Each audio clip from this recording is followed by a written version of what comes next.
경제 부분을 포함해서 코로나19 여파를 어쨌든 줄이기 위해서는 이를 타개할 만한 소식들이 또 전해지는 것도 중요한데요. 그 가운데 하나가 백신 개발입니다. 사람을 상대로 한 백신 실험도 미국에서 시작이 된 상황인데 백신이 없는 상태에서 지금 여러 약들이 쓰여지고 있죠. 소염제 사용에 대한 경고를 WHO가 했습니다. 보도국 연결해서 이 소식 알아보도록 하겠습니다. 이재승 기자, 코로나19 환자에게 일부 약품이 위험할 수 있다는 얘기는 각국 전문가들도 계속하고 있는 거죠? 네, 그렇습니다. 특히나 이 WHO는 이번에 코로나19와 관련해서 의사의 상의 없이 소염제인 이부프로펜을 먹는 것은 위험할 수 있다고 경고했습니다. 크리스티안 린트마이어 WHO 대변인은 소염제와 코로나19의 사망률의 관계에 대한 구체적인 결론은 없지만 전문가들이 현재 이 문제를 조사 중이라고 밝혔습니다. 그러면서 WHO는 이부프로펜이 아닌 해열제를 추천한다고 밝혔습니다. 이는 소염제가 염증을 제거하는 과정에서 인체의 면역력을 떨어뜨릴 수 있다는 관련 주장이 있기 때문인데요. 신경과 전문의인 올리비에 베랑 프랑스 복지부 장관은 열이 나면 단순히 열만 떨어뜨리는 해열제를 복용하라면서 이미 소염제를 섭취했다면 의사의 진료를 받아야 한다고 권고했습니다.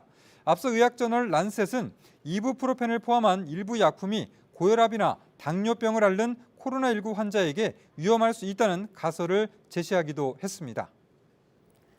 네, 그리고 유로 2020도 결국 1년이 연기가 됐네요. 대회가 생기고 올해 60주년이었지만 코로나 사태를 생각하겠다는 거죠?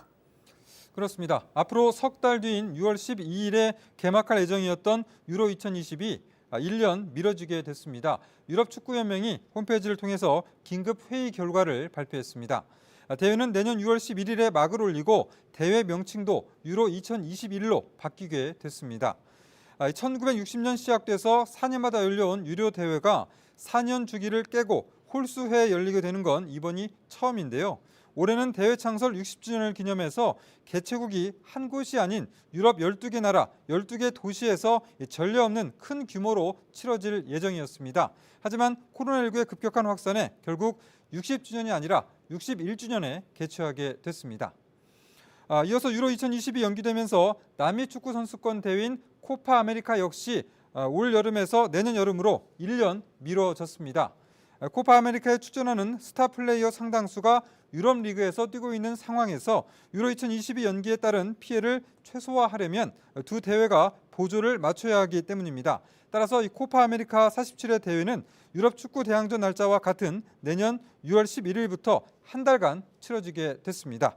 이 밖에 새로운 소식은 정리해서 잠시 후 두 번째 보도 연결해서 전해드리겠습니다. 지금까지 아침엔 지금 JTBC 이재승입니다.